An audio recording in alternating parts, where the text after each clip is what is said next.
Chasing shadows where the seeds are sown. Fingers tapping on a Ouija board. Broken silence like a shattered chord. Eerie hums in the dead of night. Is it truth or just a trick of sight? Well, hello. Welcome to another part of Things Paranormal Talks. Tonight I have a different co-host. Let me get her in. Hey guys. It works. So Sophia agreed to join us. Shane couldn't make it. And as soon as I hear more, I will share out. For now, I'm going to do this live together with Sophia. Well, thank you for having me. I'm glad to be here and I'm very excited for our guest today. Me too. Me too. We have, for the Dutch listeners, someone who is in the Dead Files.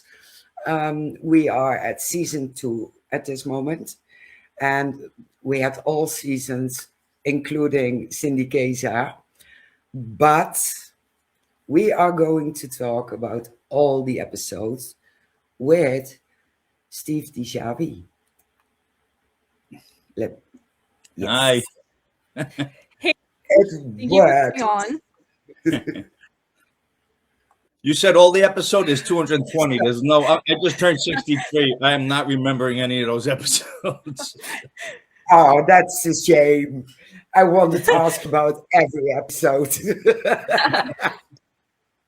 Hey, that's understandable. I mean, that's a lot of cases to work on. And besides the Dead Files, as a police officer, you've worked on a lot of cases. So you would have to have an incredible memery to have that all. It's funny because Netflix reached out to me because they did a show, New York City Homicide.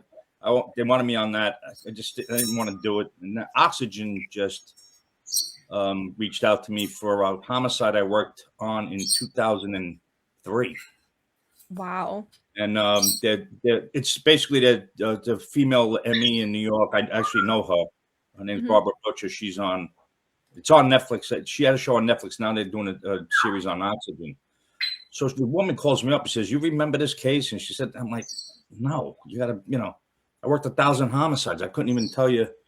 But then she started mentioning she was chopped up and all this other stuff. I'm like, wait a minute. She was in a bag. Then it clicked. So I actually had done an episode of a show called Watching the Detectives where we did that episode, that case. So she reached out. I said, first of all, how'd you get my number? That's number one. And then she danced around it a little bit. Somebody gave me up. They threw my number out to us. Said, no, this guy, because my name was in the article in the paper that I was able to identify the body. And then I remembered the whole case, which it's very hard for me to remember cases, that closely anyway. But my mind's not that bad yet. It's getting there though. Is there any case that stick to you? That was one of them. I worked. I was the child fatality expert in the city, in my borough. It was Manhattan South, and I worked in Manhattan North in the homicide squad. So I had to respond to every dead baby, whether it was SIDS, accidental murders. Usually it was a SIDS case. But we had a murder of an 11-year-old Chinese girl, Quinn Wan Ru. And I remember that one specific. We know who did it. The father did it. We just could never put it together. But, a lot of cases I won't remember offhand. It's like you talk about something and it'll bring something up. And then, oh, yeah, I remember it now. But when people saw me, oh, my God, tell me a story. I'm like, I don't know. I woke up, had breakfast today. Is that a good one for you? Yeah. I remember my shootings I've been in, stuff like that. But I don't remember, stuff like specifics until something jogs my memory. Like I said, I just turned 63, so you're going to have to bear with me. Well, I'm almost there. I started Dead Files when I was 49, Yeah. I think I did what the hell they call it? The pilot, whatever they call it these days, when I was 48. So it's been a minute since I started doing this. I mean, I aged progressively. You'll see if you got all 15 seasons, you'll see the age progression. Yeah. Well, can you tell us more about that, your investigative work? What initially drew you to wanting to go into the line of police work and eventually working homicides, which is, a very good field to do? Well, the odd thing is I grew up in Bensonhurst, Brooklyn, very big mob-generated, big mob area in Bensonhurst, Brooklyn. And you grew up hating the cops. You basically did. It was just culture. I enlisted in the Marine Corps when I was 17, went overseas, came home, and I knew that I didn't want to stay around in the Marine Corps because the culture was very, you work hard, but you don't get promoted. If I was in the Army, I would have been a staff sergeant by the time I got out because, the Marine Corps is just very slow in promoting. And I was a machine gunner. I was cross-trained as a radio operator, but skills for the street, after you get out aren't very high. I went in without a high school diploma. I never had a high school diploma. I'm getting a GED. But that's another story. I mean, I got thrown out of high school in 10th grade. I went back for half of it, and then that was it. I was done. So my sister, one of my sisters, I'm the youngest of 6. One of my sisters put me in for the police test, the fire department. She signed me, So I was home on leave. I just happened to be home on leave, and I took the police test. I scored really high. I wind up getting stationed in Quantico when I came back from the States. I was training officer candidates over there. That's where their OCS is in the basic school. The FBI Academy's there in Quantico. So I'm like, I don't know. Maybe I'll try this cop thing. So I get called to go on the police department into the academy, but I was still in the Marine Corps. I had to hold my spot. So I got out the end of June 29th. I went to Police Academy July 16th. And that was it. I just never looked back. And once I was on the job, I knew I wanted to be in homicide at some point. Took a long time to get there, but I knew what I wanted. I knew I didn't want to be a boss. I took a test once. That was it. I worked in narcotics for 4 years. Worked in plain clothes. I did basically everything you could do in the police department. I got assigned to the terrorist task force for a short time during 9/11, after 9/11. But I did not like working with the feds. So I'm like, get me back to homicide. I'm done with these guys. They're just a different culture altogether. They're not street guys. Yeah. And the ones that were usually cops before, but they're not that many. You get too many college graduates and the FBI and the Secret Service and all this stuff. So it wasn't a good mix for me. But that's how I wound up on a police department. It wasn't something as a kid, I'm like, I want to be a cop. I always wanted to go into the service. My father was a World War II vet along with his brothers. My father landed on Omaha Beach in World War II. Both my brothers were in Vietnam. Everybody got a Purple Heart in my family but me. It's like my Uncle Armin, my father's brother was a POW in Stalag 17B. So the military history in my family was big. So I kind of knew I was going to, because obviously school didn't work out for me. I just it wasn't working out at all. And I had a misspent youth for the most part. And I got recruited into the Marine Corps with shooting pool because they had a Woolworths. You won't remember, Sophia, but there was Woolworths, was a department store. Yeah. Well, above the Woolworths in Brooklyn, in Bay Ridge, there was all the recruiters on the second floor, and the third floor was the skytop pool hall. So I used to get done with, I was working on the garbage truck at the time. When I was a kid, I was working private sanitation, hence the neighborhood I lived in. So I work in private sanitation. I work from 10 o'clock at night till like 5 in the morning. I go home, I go sleep, and then I go to the pool hall and shoot pool. And the recruiters would come upstairs on their lunch hour. Next thing I know, I'm on Yellow Footprints in Paris Island. It was just crazy. So my mother had a sign for me because I was underage, and my father had just passed away. So it was just, so she didn't even know what she was signing, poor thing. So I don't think she would have signed it because under the age of 18, you have to have parental permission. So, which worked out. It got me out of Brooklyn, got me off the streets. So it worked out good. It takes a thief to catch a thief. Yeah. Not saying it was a thief, but I know Woolworths. I promise. My mom told me about it. I don't. Well, there is the Woolworth building in Manhattan that's still pretty famous, but Yeah, my mom told me about their hot dogs. Yeah, I told people who ordered, like, what? I'm like, never mind. How old are you? Good for you for knowing that, though. Thank you. Yeah, I was raised on TCM, and she told me about their hot dog, split down the middle, fried. So yeah.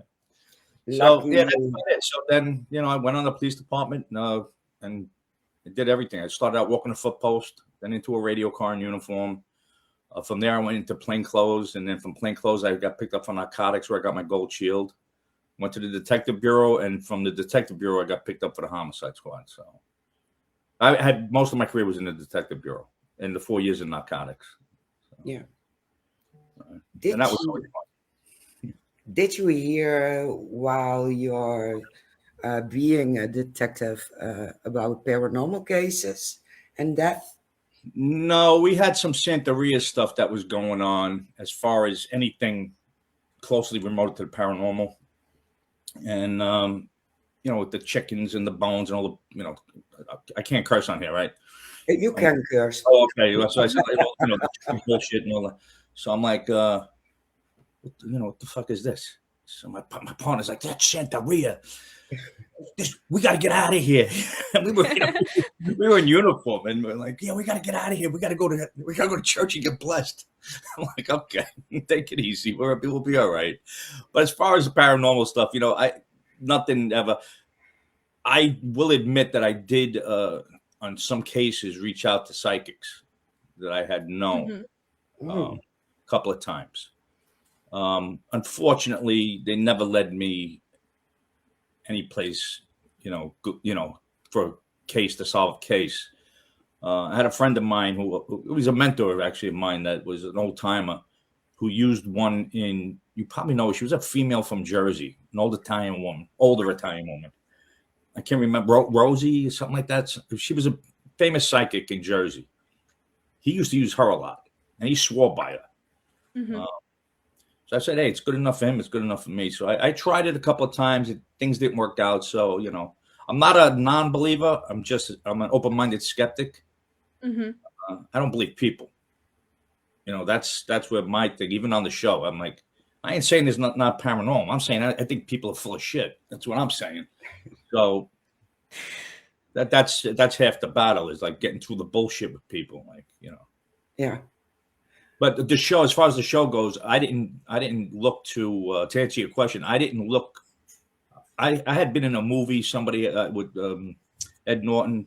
I forget the name of the movie. Anyway, it was a movie with Ed Norton and Colin Farrell, and I played a homicide detective. Go figure. Real stretch. And the funny part is, we filmed in a building in Washington Heights in Manhattan. I actually had to work the homicide in the same building when I was on the job. I was retired, and we wind up working there.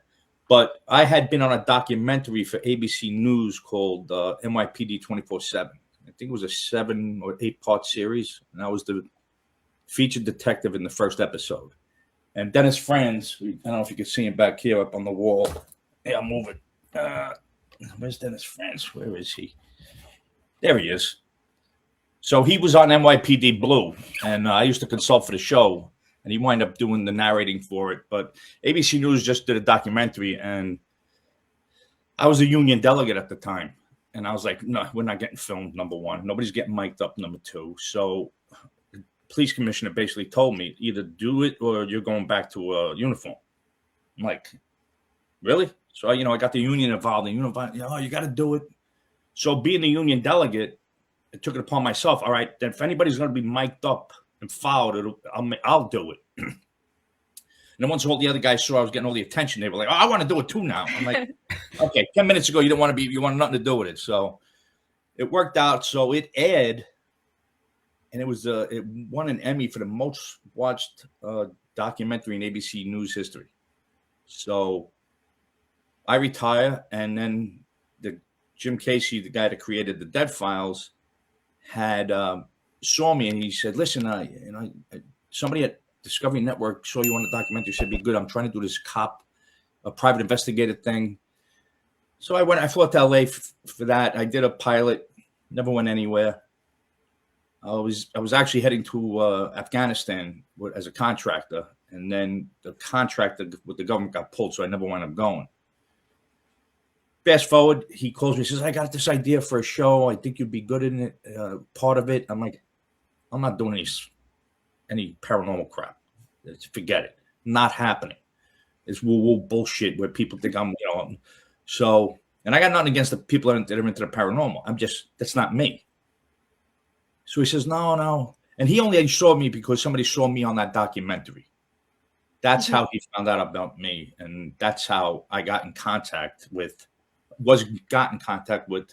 to ask me if I want to do television.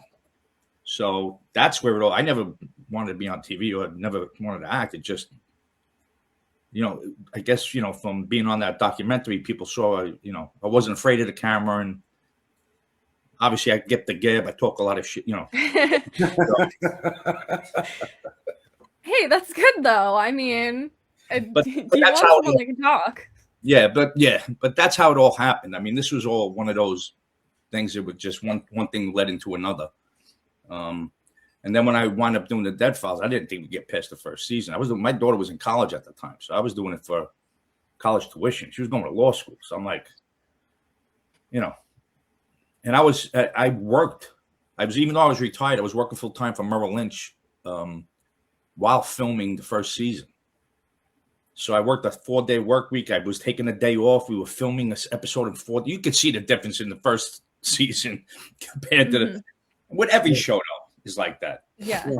It becomes, you got your training wheels on. You're trying to figure things out. But I mean, it came down to a science. But it took 7 days to film an episode, which towards the end. Well, actually, the second season on, they wanted to make sure it was done because really it was 2 shows being filmed at the same time. So even though I had a break and Amy had a break, the crew never got a break. Yeah. So I mean, I'm still in touch with because we had about 4 or 5 guys that were from episode 1 to 220 that were on the show the entire time. They were really loyal, which is unheard of in Hollywood because that's a real unloyal city. Yeah, no, it definitely is. And when you're talking about, trying to find out if someone's telling the truth or lying, I think, when it comes to the paranormal and researching history and stuff, it's hard to sift through that fact and fiction. What advice would you give to people who are trying to get those firsthand accounts and figure out if that story is in fact true? Yeah, you know what it is? You want to get comfortable with the person you're talking to, right? So you have a conversation with questions they would answer truthfully. How many kids you got, where'd you go to school? And after about an hour or so, for me, it takes a lot less because I've been doing it. I did it so many years. But after a while, you'll get what we call tells, right? And you'll see, once you ask a question they may answer untruthfully to, you'll see a difference. And that's the best way but it takes years of learning how to, because, this bullshit. Oh, he looked up and to the left. Well, he's got a fucking tick. That's why he looked up and to the left. There's nothing wrong. He didn't say anything wrong. Stop with this, the 7 signs of, everybody's got their own thing. Everybody's different. Yeah. So that's why you got to spend time with that person. And it doesn't have to be in an interview form. You could just be casually, hey, who do you like in sports and that kind of shit. So for me, it was just doing what I did on the Dead Files was like, I've been doing this for years. So interviewing witnesses is probably one of the hardest things as a detective because interviewing the perp, did it is one thing. Trying to get witnesses to tell us what happened and saw what happened, that's another art all its own. And sometimes witnesses turn out to be perps. So you got to watch how you're questioning certain people, but you can get a lot of information, and interviewing witnesses is what really gets your craft going. So if you talk to somebody as far as the paranormal, if they got nothing in the game, they got no horse in the game, and you talk to them, they got really nothing to hide, nothing to lie about. So you get as much information you can from that person. But you guys go on, I guess investigations on these hauntings. I don't trust people. I just don't. I never said there's no paranormal. You've never seen me on one interview in 13 years of TV that I didn't believe in the paranormal. I do believe there's shit going on. Does it ever happen to me? No. Because I was told I'm a blocker or some shit from a psychic. I went on this 3-day convention thing, and it was a haunted house. And I'm like, they made me sleep in the most haunted room in the place. I was like, yeah, I'm fine. You sure nothing happened? I'm like, yeah. So they said, oh, I'm a diffuser. So when I walked into a room that had paranormal in it, when I walked in, the paranormal went away. I don't know if that's true or if it's all bullshit, but that's what this one particular medium said to me. He says, when you walked in, there was paranormal in here. You walked in and it left. Okay. So I don't know because they think I'm an asshole or what, but I've been the Santa Fe prison. We did a special on, right? It wasn't a special, it was an episode. I remember the client well. But we would talk to guards that wouldn't even go back into prison. I had to talk to these guards outside. They wouldn't even go into the building. Yet I walked around that building by myself for 3 hours with a flashlight, alone. I'm like, okay, it's a prison. I've been in 1,000 prisons. It's okay. Well, this is where they cut the guy's head off. Okay, this is where the pipe broke and the water and it looked like the river of red. And okay, I was looking at it as a crime scene. When people, people in your field that want to get into the paranormal, they look at it differently. I'm looking at it as a crime scene, and the perpetrator is the paranormal. Yeah, and that's how I approached every episode or every case. So, I hope that answered your question. Yeah, definitely. What happened? No, hey, it doesn't work. I don't show the stream. We have a question. I put it in down. We know the answer now. With so many cases of properties, did you ever get an attachment? No, and that's a common question. It's a question people call bullshit on, saying that's impossible. Okay, if I had an experience, I would tell you. I have no reason to lie. There's no reason for me to. Don't you think it would say I would give credit to the paranormal, credibility to the paranormal, and make my show better if I admitted I had paranormal experience? I'm not going to do that. All I got is my word, my integrity, and me. That's it. I'm not going to change it to get ratings. So if I had an experience, I'd say so, but I've never had anything. I mean, I've been in room with witnesses and they'd be like, oh, you feel that? I'm like, I don't feel shit. What am I feeling? I don't feel anything. And one woman got really upset with me. She says, how can you not feel that? I'm like, what are you talking? I'm freezing. It's cold in here. That's the only thing I'm feeling. She says, it's 30 degrees out. They shut the heat off. It's freezing in here. We were in Reno. I'm like, are you kidding me? I could see if it was 90 degrees out and the air conditioner was off and it was freezing in the room. Okay. Yeah. They shut the heat off in the building. It's 27 degrees, I think, that day. And she says, it's freezing in here. I'm like, yeah, that's why I have a jacket on. Yeah. I know.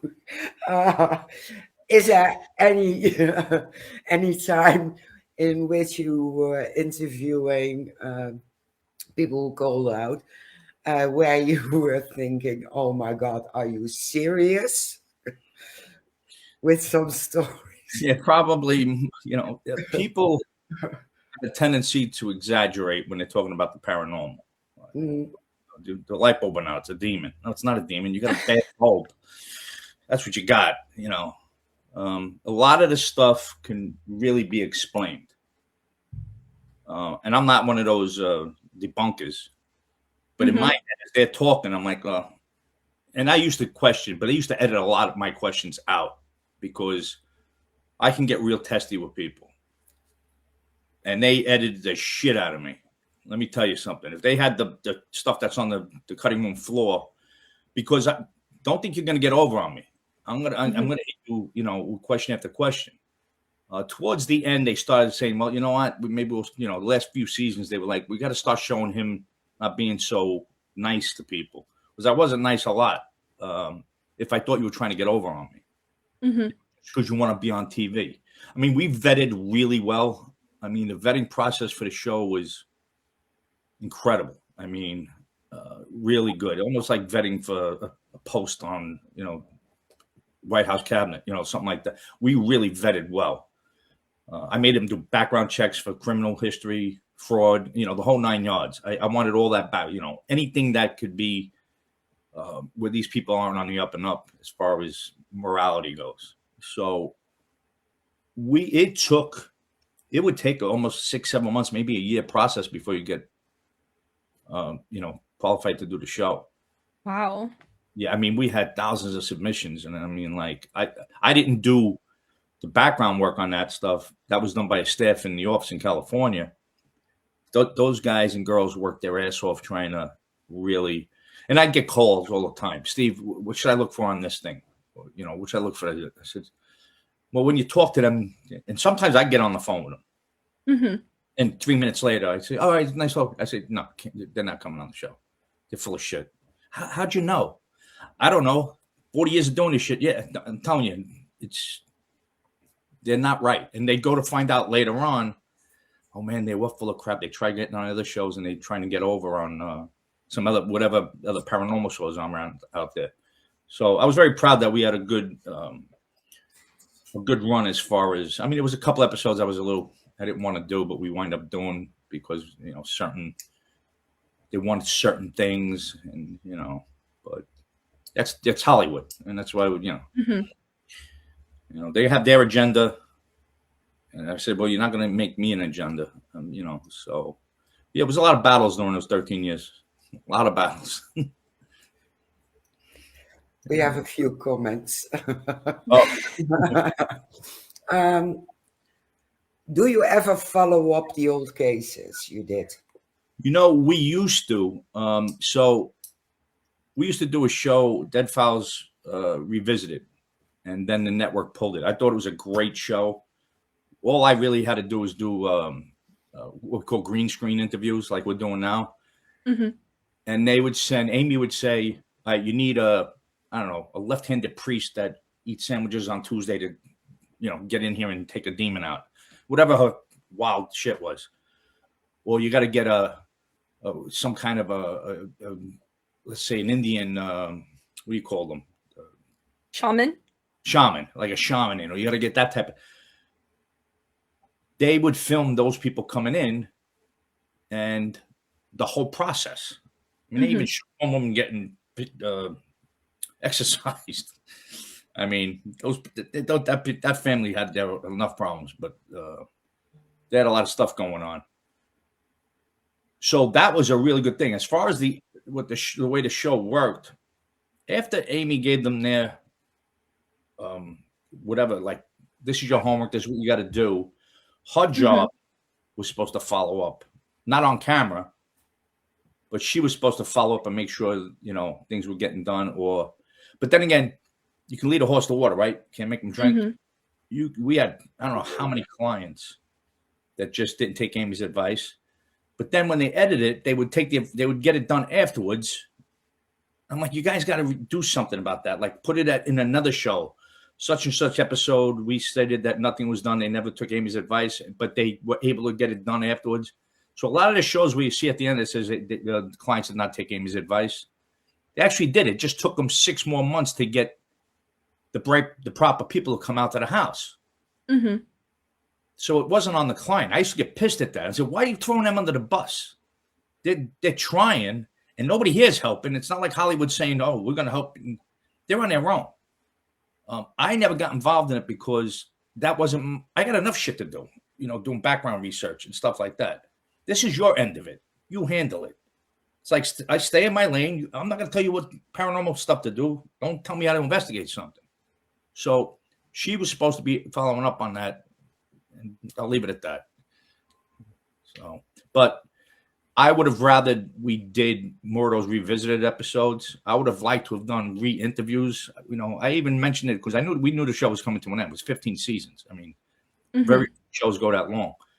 So I mentioned to them, listen, why don't we do a show where I go back out and interview these people, and we talk to the people that they had come in and tell us about what the hell happened. I mean, and they, you guys can do what do you call them, remakes, or where they a reboot. No, not a reboot, but they show something that happened, but not the real stuff. Like, like they have actors playing out what had happened. Yeah. Oh. You know what I'm talking about. I can't think of Reenactment. Reenactment. See? I told you. I got wet brain. I'm 63, wet brain. You can't even say reenactment. So Yeah, so I said threw that at them, but they just, I think they got tired. They didn't like my political beliefs and all the other stuff. So I think it was just one of those. We're gonna part ways anyway. So it was sad because I loved working with Cindy. I mean, she was absolute, Yeah, the best. she is. Oh, Well, I still talk. April Bousset says hi, Hi, April. and she is missing you on the Dead Files. Well, I appreciate that. A lot of people, I get, like I said, I'm not on social media anymore. I got thrown off of TikTok for the 5th time about 9 months ago, and I never went back on. Okay. It was before the election. Yeah, they threw me off like 5 times. So I was done with TikTok, but I had a big following on TikTok from former fans, and they'd always, send me a message. Oh, I miss you on the show, because sometimes I'd post photos of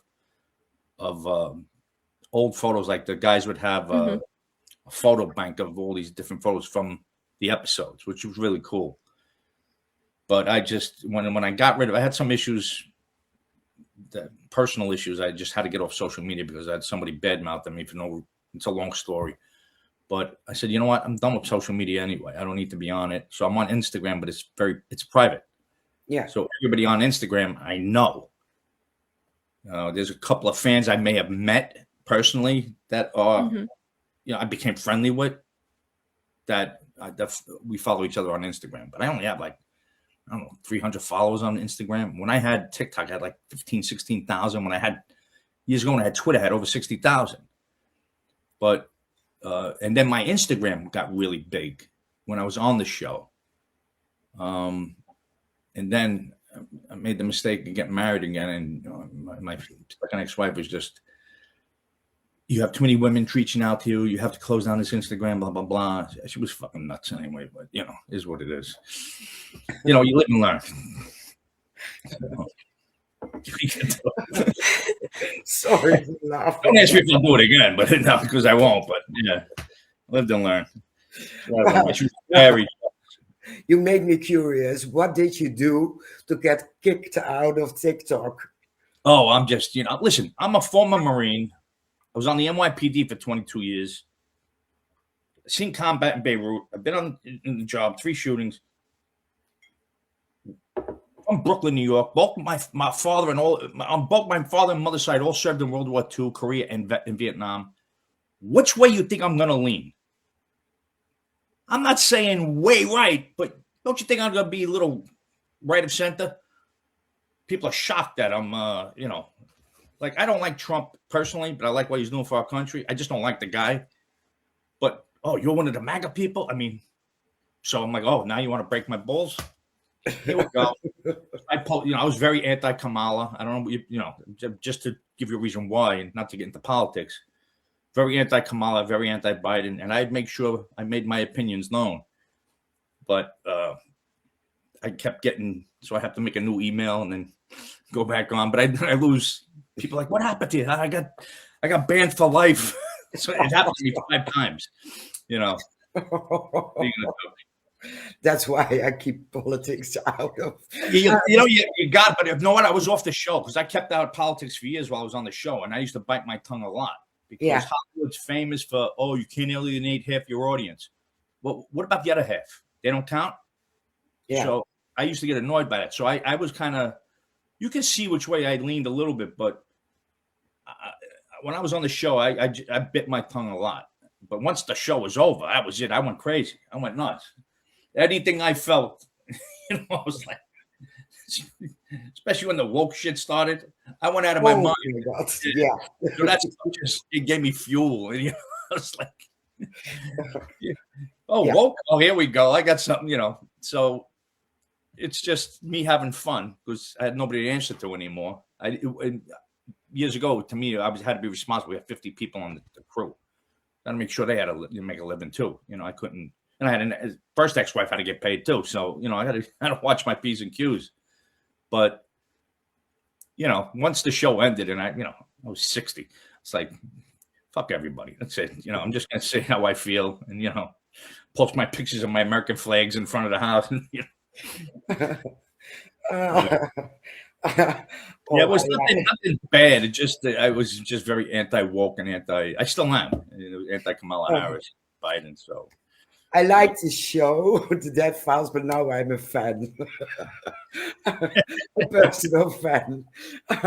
yeah, that's. Oh, I'm sorry. I have 26 cameras around my house. My girlfriend's got the dog, and she's walking around. So every 10 seconds, I'm getting notifications. Yeah, so I have 4 dogs, so I don't even know if people can hear them barking in the back. I tell you what, I haven't had a dog in a while, and I forgot how much I missed having a dog. I actually, my girlfriend wants me to open up a TikTok for just her because she moved in December with the dog, and I gotta have I don't know 1,400 photos of her already and videos. There's something wrong with me. Yeah, I know. No. I can't. Hey, that's a pet parent for you. Oh yeah, I mean, I grew up with dogs. We always had 2 in the house, at least 2. My whole life I had dogs. So, and even when I was married, I always had 2 dogs. So when I got divorced and living on my own, the show, there was a long time there, 15 years, I didn't have a dog. Well, my ex-wife had a dog, the second one, and it was a doodle something. And, doodles just, because I always had labs and shepherds. So this dog's a Siberian Husky Malamute mix. And she's out of her mind, but I love her to death. I mean, she's a lot of fun. She's a terrible guard dog, but I mean, we had furniture delivered. The guys walked in and she's like, just sat. I'm like, don't you want to bark, do something? Acknowledge there's somebody else in the house. You want a barker, that's when you get a Chihuahua. Oh, no. I don't. My daughter always had small dogs. I try to not do anything under 60 pounds. I have 2 Jack Russells. Dogs, one is quiet and the other one is a barker. But she's useless as far as barking goes. Yeah, if someone breaks in, they are just happy. No, they got me to deal with, but it's just. But I always have cameras around the house because I was never home. I lived alone. It's only recently, my second marriage lasted all 4 months, so it's not like I lived, with somebody for a long time. This is the first time I've been living with somebody since 2012, really. So I got cameras everywhere. I just don't. I'm paranoid. It doesn't mean nobody's after me, but I'm just paranoid. And middle of the night, I got everything out here: coyotes, rabbits, raccoons, snakes, you name it. Something's always setting something off over here. So I'm like, what the hell's going on? And she's walking the dog around the house to keep quiet. I'm like, we're fine. I got the office door closed. But yeah, that's the love of my life. And my girlfriend's like, oh my God. And I've known her for years, my girlfriend. We reconnected. We met 13 years ago and then we reconnected. And she wound up moving in and she brought the dog. She was going to give the dog away. She said, listen, we don't know what to do with Snow. My daughter's taking her dog, but we have a family and pet. I'm like, what? Because the dog's been to the house a million times. I'm like, don't you dare. That dog comes here. I wasn't thinking, but she cost me a fortune because she's a picky eater. 82 pounds, but she's a picky eater. So I'm going through 20 different dogs. My dogs, I couldn't drop a pill on the floor without them eating it. So this dog is just a pain in the ass. She's unless I make a steak for her, then she'll eat that. But what are you going to do? Well, I mean, I think most people would prefer steak. I would too. Well, my girlfriend's she's pescator. She only eats fish. Mm-hmm. Her kids eat meat, but she never gave this dog meat, raw red meat. Okay. So I had a 14-ounce ribeye on the counter. I walked out for a second to say goodbye to her. She was going out with the car. I come back in. Where the fuck's my steak? And she's underneath the kitchen table, and she's devouring a 14-ounce, this thick ribeye that I was salivating. I couldn't wait to eat it. I was going to give her a piece. She ate the whole thing raw. She goes, oh my God, she's 6.5 years old. She never ate raw meat before. She's going to be all right. I'm like, yeah, That's what dogs are supposed to eat, raw meat. She's fine. And she ate a $50 steak. Yeah, but I know it's like $47 a pound. This Wagyu prime rib or ribeye rather.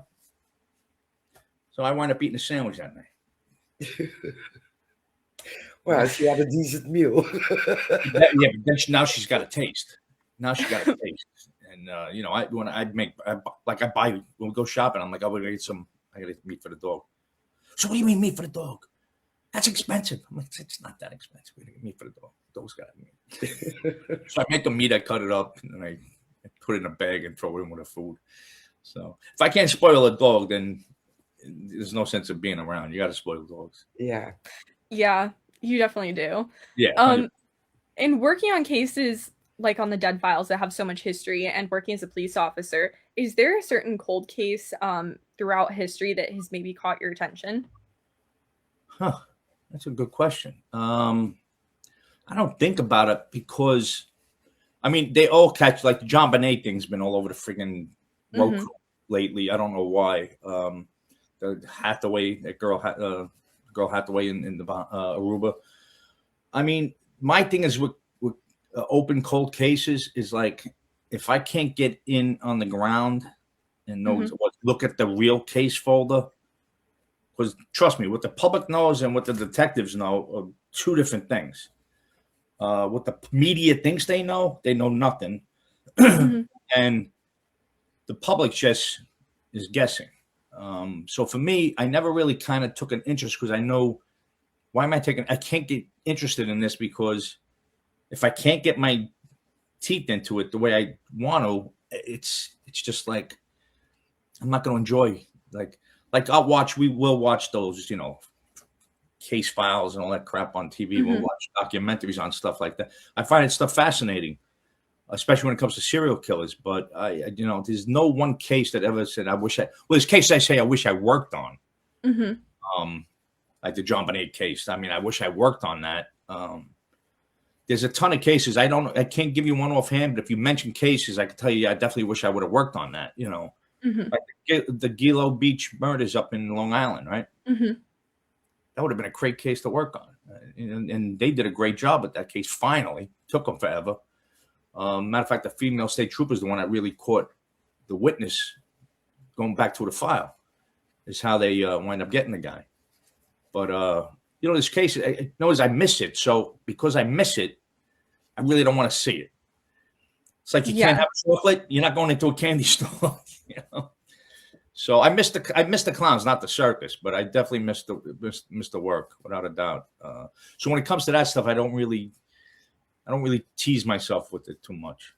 You know? Yeah, I actually took law and forensics in high school, and when we were going over the portion on how to close off a crime scene, they went over the John Bonet Ramsey case because at least my teacher told me that they had done a very poor job securing the crime scene, letting people in and out, which contaminated a lot of the evidence. No, well, Lizzie Borden's a perfect case. They staged the father. The entire town walked into they set an axe that had rust on it was the murder weapon. I mean, stuff like that. You're like, it's police work 101. Like, you can always make a crime scene smaller. You can't make it bigger. So you got to make the crime scene as big as you can at the beginning. You can always shrink it if you have to.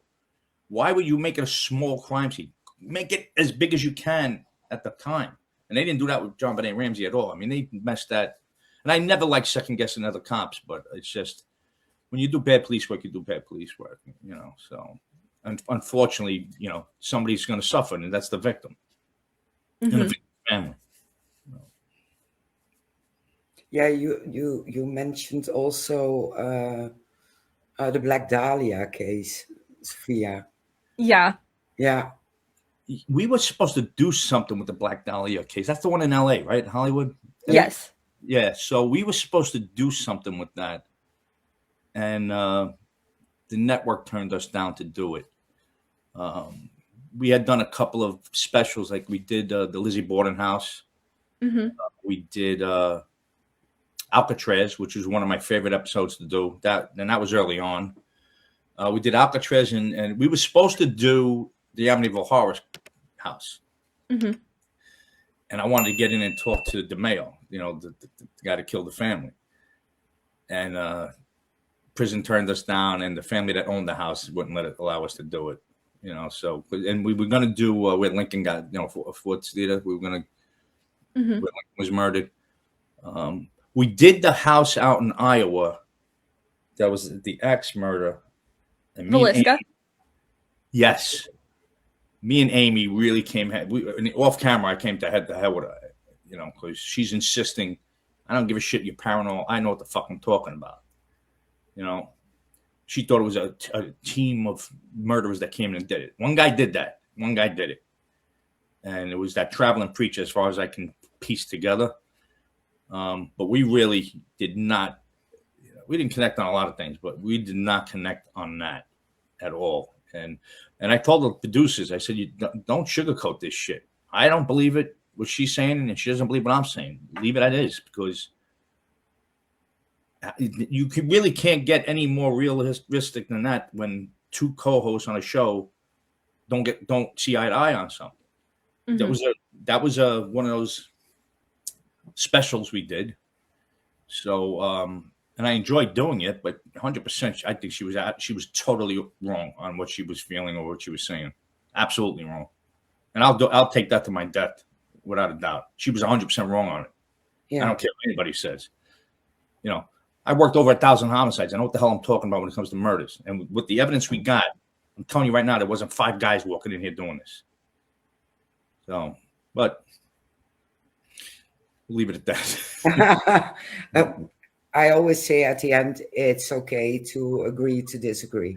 100%. You know, that's the problem with politics today. Nobody knows how to agree to disagree and just leave it be. And, you know, everybody's got to divide and conquer. But, I mean, years ago, you could sit down and talk to people that had different stories, different sides and beliefs, and still have lunch with them. Can't do that today anymore. No. I mean, I know how many fans I lost once I came out of the closet. And not come out of the closet, but I didn't come out the closet, but, you know. But I, you know, they were like, I can't believe you're a right-wing fascist. I'm like, right-wing fascist? I'm a fucking Marine. I was a cop at 20. What are you going through your head? Which way you think I'm going to lean? You know, I can't believe you support Trump. I said, I didn't say I support Trump. I support his policies. Oh, you're a Nazi. Okay. Goodbye. You know, people are crazy today. It's like, yeah. I mean, if I didn't, you watch TV today, not one actor or actress out there their politics is everything I hate. Very few out there, politics I agree with, actors and actresses. If I decided I wasn't going to watch them because of their politics, I'd never see anything on TV. Like, I won't watch De Niro, right? He became a lunatic. I won't watch him, but I watch his old stuff. You can't, you know, take a side and say, well, I can't watch that guy because of his politics. It's like even musicians, you know, I love music, right? I played drums for years. If you didn't like musicians' politics, you're never going to hear music. You know? So you got to just, you can stand your ground and this is what I believe in A, B, and C, but you don't have to, I'm never going to buy from Target again, you know, shit like that. Like, you know what? I need an air fryer. I'm going to fucking Target. I'm going to tell you, you want to boycott something, you know, do what you got to do. But I'm not going to, my $20 is not going to make a difference in the whole big scheme of things. Yeah, it is. But I have this one guy I never, ever watched. It was the first name who came out on the Epstein files. And he was also on the Green Mile. I even don't remember his name. But if I hear his voice, oh yeah, Tom Hanks. Oh yeah. The TV goes off. It goes off. And there was this one documentary they made about Elvis and his life. Yeah. And he played the general. Yeah, no, I didn't care for that movie at all. Yeah, and I heard his voice. I said, I know that voice. I know that voice. Oh, he played the colonel, the big fat guy. Yeah. Manager, so to speak. Yeah. So I picked up my phone, looked for the cast. I said, out. I didn't watch till the end. Yeah, well, that's, you know, that's what I'm saying. If you think about it, you get crazy. Like, I'll never see anything on television, ever. You know, I try to ignore what they're saying in the media. So I'm like, I like the show. I just don't want to turn it off now. You know, Yeah. I'm really getting into it. I can't let these politics get to the best of me. Well, it spoiled it for me. But luckily, the manager of Elvis was a Dutch guy. So I can look into. Oh, really? I didn't Yeah. realize. I knew he had some issues with traveling, that guy. Yeah, he was Dutch as can be. Wow. I didn't know it. See, you learn something new every day. Now you have to remember. He's the reason Elvis never left the country to perform. He's the main reason. Yeah, maybe very sad. he had no fear of flying.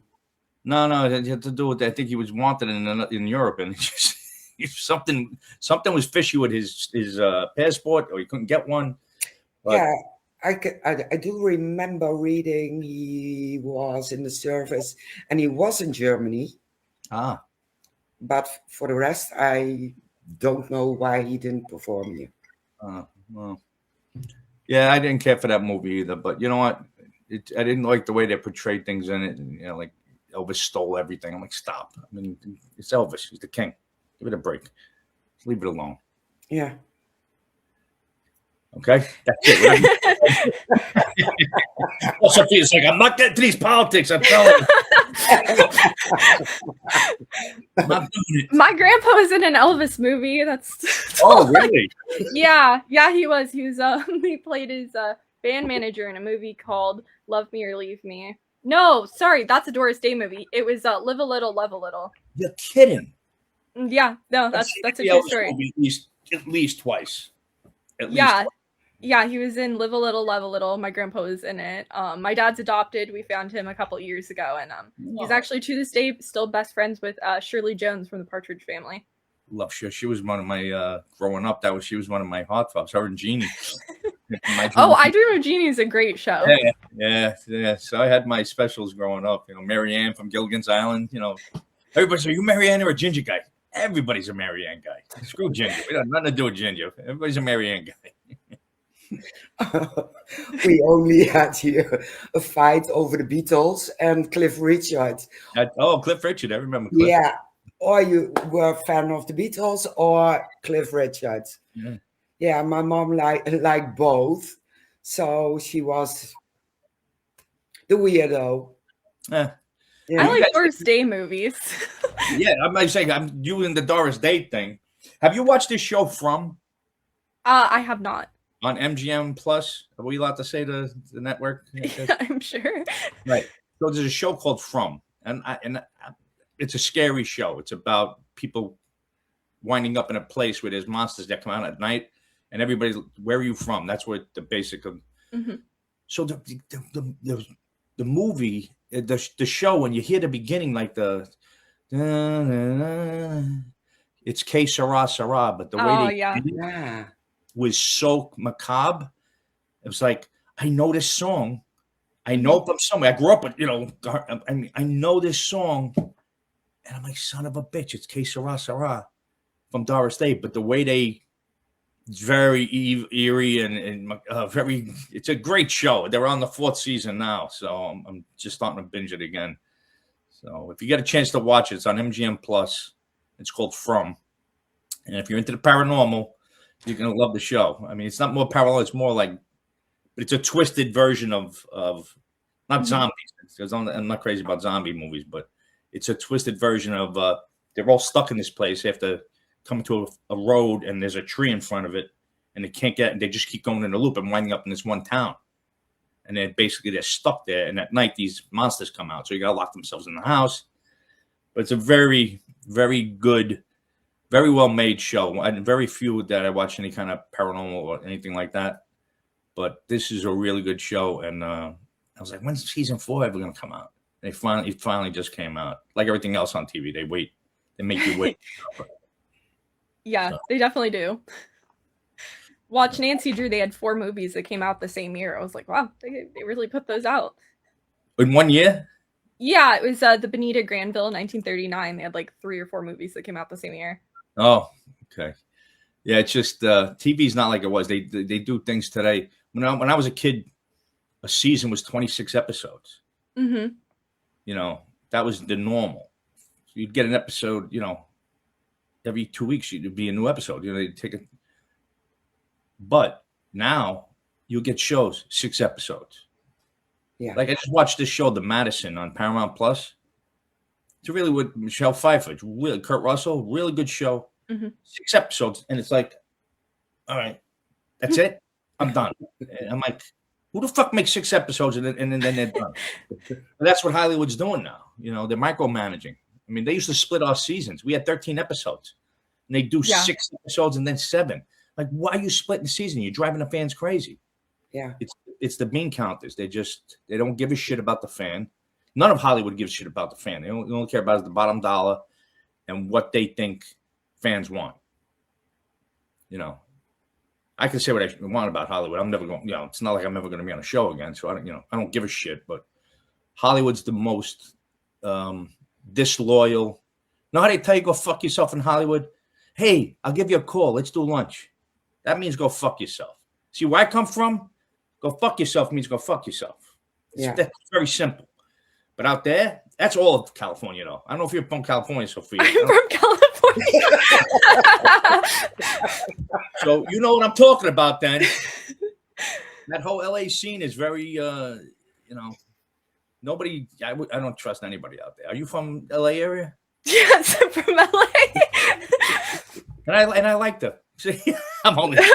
I'm from a coastal city, if that helps, LA County.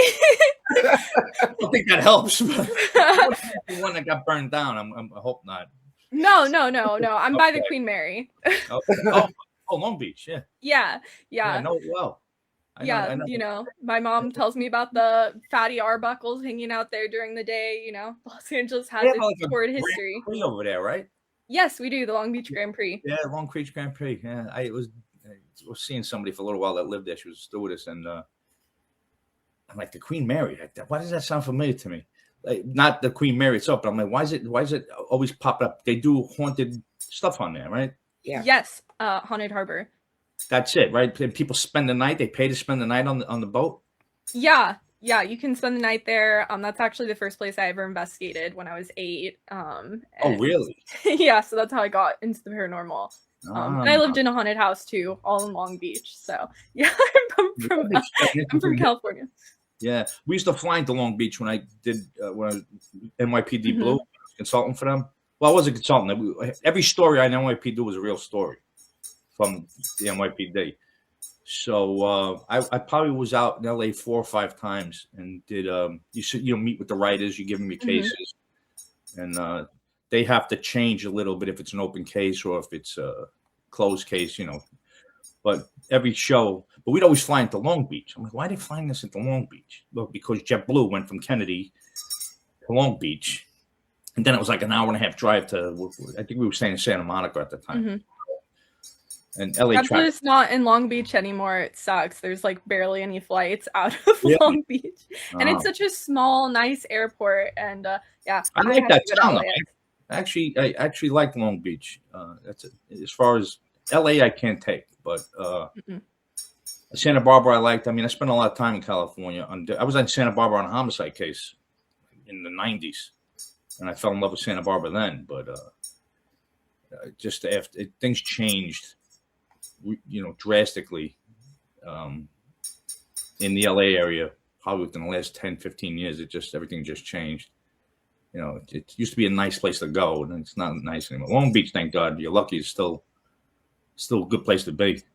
Yeah, except we have the breakwater, which doesn't really allow that flow. I want them to tear down the breakwater. They put it up during World War II, but it doesn't really allow the water to circulate. We have like an F rating, which is nice. You got the oil platforms out there as well, right? Yeah, we do. And in Catalina Island is just off the coast as well. Yeah, I'm watching Shark Week this week, so Yeah. Catalina Island. They filmed off of Catalina Island last year for Shark Week. Oh yeah, it's not the real Shark Week because that's in July, but this is the Nat Geo version of Shark Week. So my girlfriend's losing her mind. She says, "How many goddamn sharks?" She doesn't curse. She doesn't even swear. But it's like, "How many times you got to watch the same show? We already know the shark did it." But how do we know what shark did it? How about this? Because they come up with, like, they're doing investigations, right? And they're like, well, maybe it's the weather this year. It's not the weather. I could have told you that because that's the first freaking thing you came up with. Maybe it's a sunken ship that's emanating, electronic force field. No, it's not that. And then they end up, but we really don't know why this happened. I'm like, well, why the sharks are coming out for the Grand Prix. You know, they just gotta see it. Sharks are in the water. People go in the water, and they get attacked. It's not that hard. Yeah. It's like a dinner bell. Well, yeah. People go in the water a lot more now than they did back, 300 years ago. So there's more people on the planet. The chance of getting bit is pretty good. Then there was one poor bear that got bit twice. He got attacked twice from a shark in Australia. I'm like, how messed up do you got to be, bad luck wise, to get? It's like getting hit by lightning twice. What are the chances? Yeah. Martha Stewart got struck by lightning twice, I think, maybe 3 times. What's that? Martha Stewart got struck by lightning like 2 to 3 times. Once through her sink, and then once when she was on the telephone. Really? Well, she's the devil. Actually, she's a very nice woman. After 9/11 hit, we were, task force, all the investigators. Her building, we had a whole floor in her building, and she came up with pie after pastries after you name it. I mean, there were a lot of detectives and agents in there. There had to be at least 150 of us, And she brought enough that people were like, I'm going to take one of these pies home. There's just too many. I mean, she just stopped. It was nonstop. Sending up coffee and everything. She was really sweet to us. I mean, everybody's sweet to law enforcement then. Everybody hates them, but, that's why I say times have changed. It's going to be 25 years this September. It's crazy. And it's a long time. Yeah. Absolutely. I know we're off the subject of the paranormal stuff. I don't mind. We jump all over the place. So that's one question. It just popped up into my head. When you do the reveal in that files to the family, were you ever surprised by things they said, Amy or Cindy, that you thought, oh my God, you hit the nail on that? I mean, almost every week I was always shocked by how accurate Amy was and what I know they talked to me about. And I'll take this to the lie detector test. Me and Amy never talked for a lot of reasons, but we never talked at all. I'll leave it at that. So me and her never communicated whatsoever until we hit that reveal table. We didn't hang out together. We didn't do anything together. We didn't even stay in the same hotel together. And I know for a fact there's no way in hell she could have known anything that these people told us. Because we have, even the people helping with the research signed an NDA, as far as Amy goes. And I'd sit there every week and even with the sketches, I'm like, the fuck, that's what she described almost to a T. It's eerie. So I'd say almost every week I was shocked at how accurate. Well, sometimes clients would never reveal something, and they'll turn around and say, "I never told you this, but yeah, that did happen." Mm-hmm. And so I'm sure you've seen it a couple of times. Mm-hmm. That's happened more than one time. But Amy was, as far as the paranormal goes, as far as a medium, she was really, really talented. To me, Cindy Kaza blew her away personally. I think Cindy's just a people person, just a good person all around. And I think I'm so sorry we didn't get to do a full season together. I mean, we still talk all the time, but and she's pretty busy. But I would have loved to at least done one more season with her. It's like, come on, there was a lot of backlash. It's like when a guitar player or a drummer leaves a band, there's a lot of backlash. Yeah. Or when, God forbid, somebody dies in a band and then somebody else comes in, mm-hmm. There's always that backlash. You're replacing somebody. But she had an overall good fan reaction. And so I'm just sorry because it was just timing. We're on our 15th season. Mm-hmm. Warner Brothers bought the network. They bought everybody. And now they're living off of reruns, because we don't get paid for people think I get paid for reruns. It's not a scripted show. And unless it's a scripted show by the WGA, and you would notice living out in California, they're like the mafia. You got to have 5 seasons and at least 100 episodes to start getting residuals. And it's got to be written. If the WGA didn't write it, you're not getting anything. So networks are making a fortune off of reality shows because there's no residuals to be paid. So they're running our show 24/7 on Fridays here in the States. I don't know what channel it's on, but it's one of the channels. But it's 24 hours starting Thursday night at midnight all the way till Saturday night. So, and that's where I'm like, just being out in public once in a while. I'm getting older now, so people are like, I think you're that guy. I'm like, yeah, I was that guy. It's once a week over here, just 1 episode. That's it? Yeah, that's it. They used to do that to the Canadians, too, for some reason. Canada had the same problem. They can never get and we had a lot of fans in Canada. And we always wanted to film up there, but we couldn't because of our show was very difficult to film. You had to know every in and out of it, especially the cameramen. If you went to Canada, you had to use you can only bring 30% of your crew. 70% had to be hired from Canada. You couldn't do that with our show because to try to teach somebody how the show's done and get it done in a week for an episode, impossible. So we did. That's the reason we never went to Canada. Which, we went to Jamaica, the Rose something. You guys know the haunted mansion out there in Jamaica? The Rose Hall or some shit. We did that episode. And then we did an episode in Hawaii. And then we did, which was pretty interesting. And then we did one in Alaska. That was pretty cool, except for the artist. He made a caricature instead of I'm like, so when they pull out the sketch, I'm like, what the fuck is this? They had to cut it because I'm like, I thought it was a joke. I'm like, what the fuck is this? If you watch the episode in Alaska, the what do you call the friggin' the sketch artist? It looked like a cartoon character, like almost like a Disney character. Okay.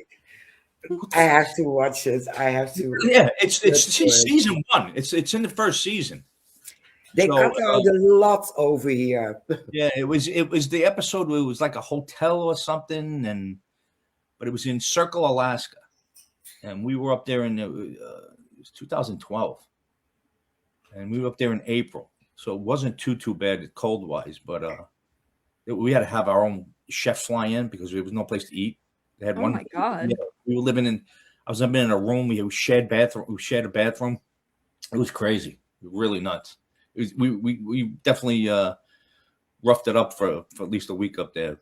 But yeah, that episode, because Amy does the sketch on her own. They had a separate cameraman for that. One of the camera guys, and I think she was married to Matt at the time. Still, well, Matt still was part of the show, but they filmed the sketch. And then I never saw it until the show aired.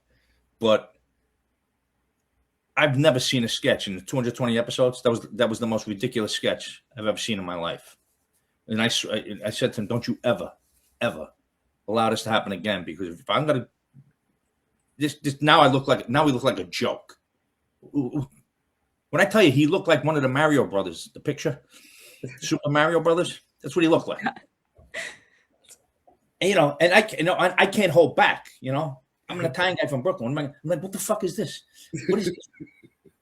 Are you joking? Is this what you saw? She goes, well, that's what his interpretation of what I saw was. I'm like, did you ever think maybe you should have said something? Like, this is no good. But then again, we're in Alaska, and that was in I think it was Fairbanks that she had to do it because where we were, I think the population was 13.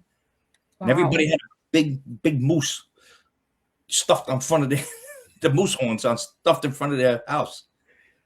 So I was like, oh man, it's not like not like you're in a big city, where you can just go ahead and find another sketch artist. So they got stuck. And that, like I said, it was first season. So it was early on. But yeah, that's one of the sketches that most of the sketches were cool. They would freak you out. And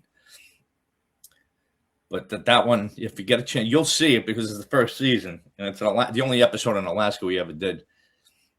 You could probably look it up online, like the sketch from the Alaska episode in the Dead Files, and you'll piss your pants when you see it because, like, especially if you know all the sketches that over the years that were done, it's like night and day. It's like, what show is this? Mario Brothers. Oh my God! Yeah, I'm telling you, when you see it, you're gonna think it was the Mario Brothers. It was like, oh my God! I mean, if I was a ghost, I'd probably enjoy that reaction to it, though. I mean, the whole episode was pretty like comical. it a little better. The whole episode was comical. I mean, the guy's telling me about this. He saw something that looked like a monkey, and the face had a monkey. So I turned around and said, "All right, so tell me about this monkey face." Well, apparently, the entire crew cracked up. They couldn't even film. Everybody's laughing because of the way I said it to the guy. I'm like, so tell me about this monkey face. And I didn't think it was funny at all, but I guess the way it came out, all I hear is giggling. You know, when people can't stop laughing, they're trying to stop themselves. It's the same episode. And I'm in the kitchen with the guy. It's funny how I remember, little things like that. I'm in the kitchen with the guy. So I'm like, tell me about this monkey face. And they just lost it. So of course, the whole next week, everything. Hey, monkey face, monkey face. Yeah, it's like my cousin Vinny, where he's like, "How many fingers am I holding up?" And then he's like, "Let the record show 3," and he's like, "Only," I can't remember the woman's name. "Only Mrs. Riley." Yeah. Come on, Your Honor. He's like, "Please give me a break." In fact, he's showing 2 fingers.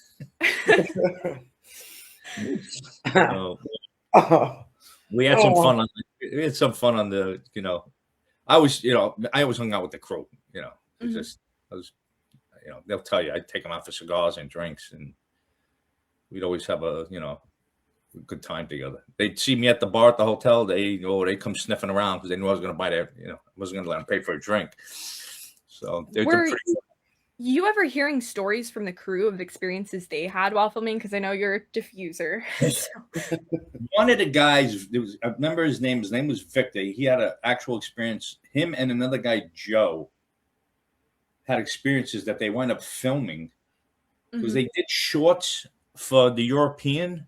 Because you guys don't have as many commercials as us, so you get more footage. Yeah. Than the American shows. So we had a European cut. And in the European cuts, they were showing, they did like a little thing at the end. Oh, one of our crew members had it, and they talked to him about what happened. And 2 guys had a specific, one guy was really scared when he come running out of the house. It was in a basement somewhere. And so 2 guys I know specifically had really, really strong encounters with the paranormal. So, and these guys, very believable. I mean, these weren't production assistants that were trying to break into the business and trying to make a name for themselves. These guys were, established, upper echelon crew people. So for them to make a lie about it made no sense. But yeah, the one guy, Victor, was pretty shaken up. He was pretty shaken up by it. So that's the only 2 times I can remember. I'm sure the guys probably, but they were always afraid to tell me because I tell you, stop the bullshit, I'd be like, cut it out. Man the fuck up. What are you doing? You heard something. You slap, and you hear the slap, and then you're good. Get out. So they wouldn't tell me, but something that where you could see physically that they're pretty shaken up was pretty like, wow. I guess they did have an experience because I know the guys very well. I spent a lot of time with them. So for them to really be shaken up, and of course the family. I told you, the place is fucked up. Yeah, I know. That's why we're here. Okay, relax yourself. That's why we're here. You're good. Yourself. So. We have one last question. Have you got a favorite episode? Yeah, I think I mentioned earlier. I think Alcatraz was my favorite to do, without a doubt, just because of the history, and I had always wanted to visit there, and I got lucky We filmed at night when the place was closed, and we had to take a boat out, obviously, to get out there every night. And I actually did what they call my OTF, talking about the show on the boat. I mean, it's freaking cold out there in January. So the guards, I think they're park rangers out there. They have arrest powers, but they're park rangers. So when the guy heard I was because we were new on the show was only about a year old. And so I wasn't known. It's not like they say, "Oh, you've been on TV for so long." But the guys found out I was a retired detective. That the park rangers, they took me down into the tombs that the public's not allowed to go. Oh wow! So I got to go down into where they had the Civil War jails for the guys that were deserting, and they were like half moon shaped cells that were probably at highest point 4 foot and went back about 30 feet. And he said they'd have 100 prisoners in there. Asshole, the belly button just stuck in the, just stuck in here. I'm like, he says, it's too gruesome for us to even show the regular public. So I got to see all that. I got to see where the Birdman Stroud was at. That was one of those episodes. It was just, I always found Alcatraz fascinating. And I got to talk to guards that were there. Amy saw a murder that took place in a barbershop that wasn't there anymore. Wow. And unless you worked there at the time, you wouldn't have known about it. But I interviewed a guard who was, I think it's his second day on the job. This guy, he sliced another guy with a razor and he killed him. Wow. And he described the scene exactly how she described it later on, But that I enjoyed. I enjoyed Villisca. I thought Villisca was a great episode. As far as the regular everyday episodes, it's hard to pinpoint. 220 episodes. I mean, I think more of location than I do the actual case.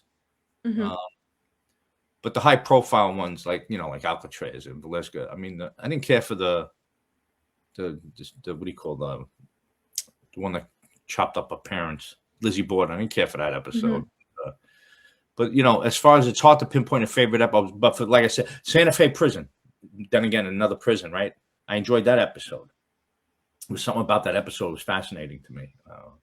I just go to the police side of it because of what happened, the riots and the Marines coming and throwing grenades down on the, like an Alcatraz, the Marines threw grenades down during one of their riots, and you could still see the actual blast. No, that was Santa Fe. My apologies. It was Santa Fe. You could still see where the grenade hits and the fragmentation comes out where the Marines dropped the grenades. I was like, wow, this is pretty cool, But what I find cool, most people would be like, no, that's not cool. A ghost is going by you in the middle of the night. I didn't. Those are the episodes I really that stand out and I remember and I enjoyed. But like I said, especially Alcatraz. Because it wasn't the show, I don't think I'd ever would have gotten there. I got to see Mount Rushmore because of the show, because we did an episode out in Deadwood. Deadwood was another fun one. So I'm friends with Titus Welliver, the actor, and he was in Deadwood. And so there's a picture of him in the bar that we were, the restaurant or the saloon we were investigating. And there's a picture of him from the show. So I sent it to him. I'm like, hey, asshole, I'm staring at you right now. So, but yeah, the more famous ones are kind of probably the ones that stand out. But I really enjoyed Deadwood. It was, like I said, another one. Alcatraz, Santa Fe prison one. But that was with a regular client. That wasn't with she was a regular client. I think she worked there, if I remember correctly, if I'm not mistaken. But it's just something, like I said, I got water brain. I can't remember it anymore. I got CRS. Well, you've gone through a lot, so it would be hard to remember all the cases from the dead files and before. Oh, yeah, it's like I mixed up a homicide from the show, one of the show episodes. Yeah. At that point, then you'll know. Or you have to binge 24 hours and you have to come back on Sophia's show. I didn't know you had a show, Sophia. I would love to have you on. Yeah, if you want. No, I would love to have you on. Yeah, 100%. Perfect. It's not like I'm busy. Actually, I I'm busy when I'm more busy now than when I was working. I'm just, just taking care of the house and wind up doing stuff that, like that you put off for years, and all of a sudden, now I got to do it. Now I got to do this. I got to do that. So, and then I got the dog now, so she takes up most of my time. Well, they do that. But yeah, I would love to have you on the show, talk more about stuff. And I mean, it's been amazing getting to speak with you, and same here. Thank you, Mary, for, allowing me to co-host today. Yeah, of course. Yeah. Well, I'm just quiet sometimes because I can be a talker, so I'm trying to balance. Mary reached out to me, and normally I get a lot of people reaching out to see about it, and I usually ignore them, but for some reason I said, you know what? She's from the Netherlands. Yeah. Can't help it, but I'm like, you know what? This is nice because, a lot of times I don't get a chance to talk to anybody from over the pond. So I'm glad we got a chance to do this. I've had a few episodes from people from England, but, podcast, whatever you want to call it. And but if I get a chance, I said, I'm going to do this. and hey, if I reach out to you, you might not have known. I swear I'm a polite Californian. So You're one of the few. I'm only joking. I got a lot of friends out there. My mom raised me. Please and thank you. I'm Mexican, so I'm scared of her. I listened to her very well growing up. That's the one I like to hear. It's how you're raised, right? Yeah, I'm raised. My grandma lives across the street, so I make sure I'm the good grandchild. So you can see, I swear, I'm the polite one. You would have seen California. Well, yeah, you can reach out to me. I mean, Mary, you got my email, right? Yeah, I got your email and LinkedIn, so I sent it to you, Sophia. Yeah. Okay. Awesome. Just reach out to me and make sure you say, remind me, because I told you wet brain. Yeah, you'll get an email from my dad. He handles all the bookings. I started when I was 12, so he did everything. When I turned 18, he's like, you want to take over? And I'm like, you're doing such a good job. I would hate to take that from you. But people are like, oh, is that your mom? I'm like, don't let the long hair fool you. That is, in fact, my father. My girlfriend's like, oh, make sure you tell him about your upcoming podcast that you're going to be starting. I'm like, no, I'm not, because she wants me to do a podcast. I'm like, no, I'm not doing it. Just it's just like I wouldn't even know what or who to talk to, about, and it's like, just I'm not the type to ask people to do things, so it's hard for me to, I did a podcast like a one-off with two buddies of mine about our 9/11 experiences 5 years ago when we had the 20th anniversary, and I did it in a studio down here in Florida in Estero, and it was really well perceived. It got a lot of hits on the YouTube. Yeah. So, but the guy that had the studio he was upset that I had more views in one show than he had I think he did 50 about cigars and stuff. And I had more views in one, so he wouldn't allow me to use the studio anymore. Oh. And you need, I mean, you could do a podcast anywhere, especially if you're doing it like this. But I'd rather I'd like to be in front of somebody, if I could do it. Well, half the time I listen to podcasts in my ear. I'll download them and I'm walking the dog and I'm listening to Joe Rogan or somebody, Sean Ryan, something like that. But yeah. But I appreciate you ladies having me on. I really do. Thanks for having me. Well, thank you for allowing me to step in and interview you, and thank you, Mary, for allowing me. Yeah. A warning: you're going to be on YouTube. On YouTube? Yeah. I think that's what I'll figure out how to tell people on my Instagram, because some Instagram girls that are, well, I say girls because I don't have too many male fans, but some of them that were fans of the show I'm actually friendly with, they're on my Instagram. Yeah. If I tell them, then the word gets out. Yeah, because I don't have the audience I had before. I just, I had to have social media contractually, and it sucked the soul out of me. It really did. And I felt I'm one of those guys that I have to answer or every question or every response. I felt I had to, because these people are the reason I'm on TV. How do you not acknowledge them? I'm like, because I'll make a comment on some of the guys I follow, and you never see a like from them. I'm like, well, fuck, I don't expect it. Yeah. But when I ran into fans, I can't believe you liked my comment, so that meant a lot to me. So I always, but it would take hours sometimes. I had like, 11,000 comments on one post at one time. And I'm like, wow, it's going to take me a while to get through this. Yeah. So I'd stop. I wouldn't post anything till I got through it, Mhm. But I will make it easy on you. I'll send you the YouTube link in the mail. And as soon as it is on Spotify, I will post it in LinkedIn. Okay. Just the audio, but I send it to you as well. I appreciate that. That sounds good. Yeah, this way I'll figure it out. Like I said, I'm old, so I'm challenged, although I could turn the computer on. I figured that out. So. Well, you did well.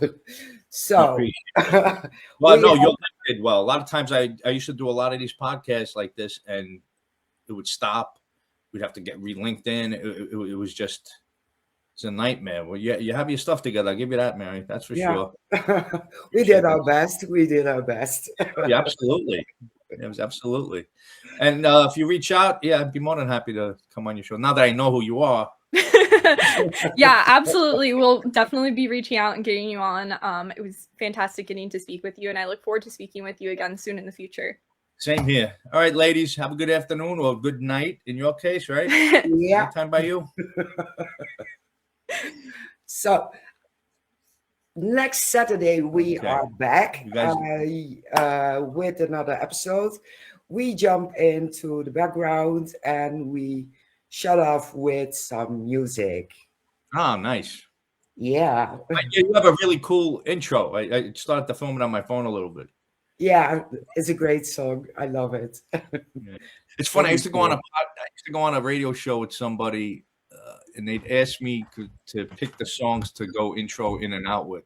So of course, everything with me was like Zeppelin, Sabbath, ACD, that shit. I grew up with, and while I throw a Kiss song in there on them, and they'd be like, "Oh, that's odd. I didn't think you liked Kiss." Everybody likes Kiss, Well, so, AI, just type in the gender and what text you want in, and it came up. AI is, it's scary. It's good scary, as it is, but they make beautiful music. I have a friend of mine that lives in Vegas, and he sings. He writes his own songs, and he sends me the link, and I'm like, "Bro, I never knew you had such a voice." He says, "No, but that's AI. That's all AI generated." I'm like, "You're a douchebag. Why would you? Why you use your own voice?" What the fuck is wrong? Yeah. And I said that defeats the whole purpose, right? Because he writes a lot of stuff about being a cop and everything, and we keep losing a lot of guys from 9/11 cancer. He wrote a song about that, and he's always sending me stuff because I was trapped for like 40 minutes on 9/11, so he always sends me stuff. What do you think of this? Before I put it out there, I'm like, bro, you put it out there, but now that you told me you're a liar when you're singing, but we're just joking with him. But I'm like, wow, because I'm like, man, you got a voice and a half. How come you never did anything with your voice? Oh no, that's AI. Like, you're a jerk. Yeah, you can't trust anybody anymore. You're like, I never knew this about you, and he's like, I didn't either till the computer told me. Exactly. I'm like, man, waste all those times on the street when you could have been singing on the road. He's like, it took a few years, and the computer let me know I could. Yeah, exactly. All right, ladies, it was a pleasure. It was all ours. We did. We went an hour and a half. Yes, we did. I talk, so sorry about that. Okay. It was nice to meet you. It was a pleasure. Okay. Keep in touch. See you all the next time. Absolutely. We do.